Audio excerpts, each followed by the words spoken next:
Ano pang plano mo? Hindi ka pa ba titigil? Hindi pa. Hindi na tama ito, Sophie.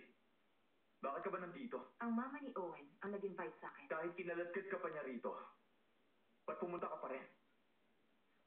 Bakit? Gusto din kita makita. It is nice na ang isang katulad mo ay nagpapakita ng kahit konting interest sa isang babae. Lalo na natataranta ka pa rin sa akin. Ano ka ba naman, ha? Sabihin mo, ha? Ano bang dapat kong gawin? Para tigilan mo na ang lahat ng kalokohan mo, ha? Ang importante, ang una alamin mo muna kaya kung bakit nga ba. Alam ko nagbago na ako. Hindi ako ganito dati. Pero salamat sa'yo, marami na akong nagagawa. Habang nagbabago ako, nasan ka? Alam mo, babae, kahit kaano ka ordinaryo, pwedeng maging reyna. At kahit gaano siya kahalaga, pwedeng maging alipin. Depende yun sa trato ng taong pinakamamahal niya. Ano pa ang gagawin ko? Ewan ko. Siguro malalaman ko pag nagkita tayo muli. Papasok na ako sa loob. Naghihintay na sila sa akin.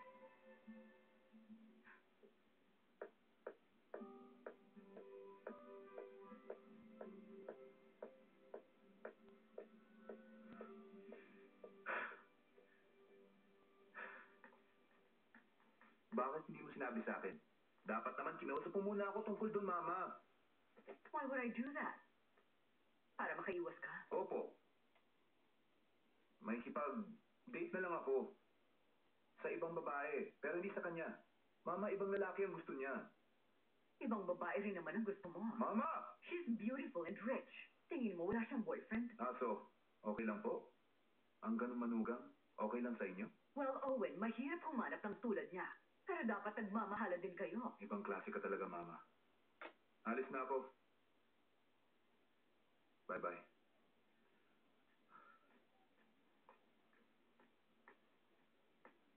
Mr. Kwan, talan mo ako ng gamot.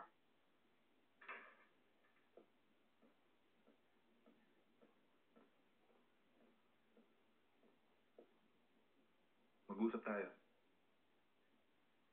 Wala akong intensyon maniwala ka. Si Mama lang nakiusap nun.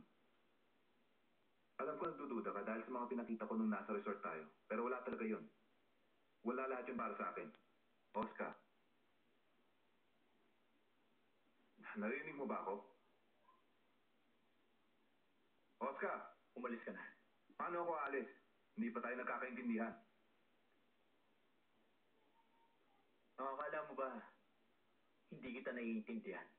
So ano? Naiintindihan kita. Pero nagagalit ako sa'yo.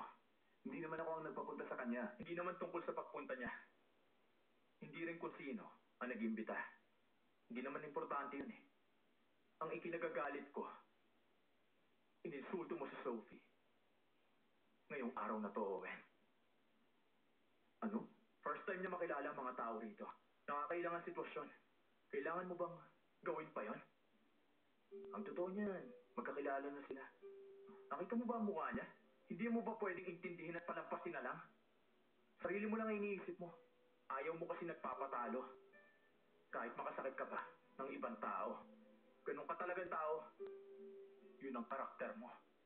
Oscar, gusto mo ba talaga ang babae niya?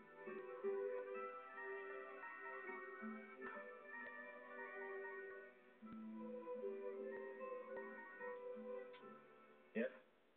Oscar, si Jamie to. Sorry, pero ang gulo ng schedule ko.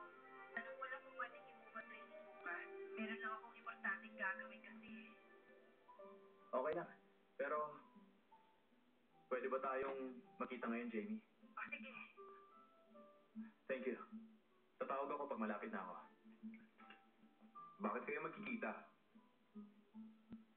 Dahil ngayon, siya lang ang taong makakatulong sa akin.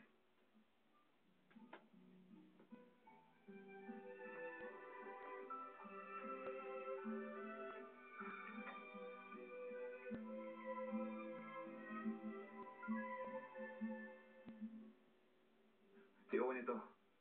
Magkita tayo. Viernes na naman. Wala naman boyfriend mo. At isa lang ang ibig sabihin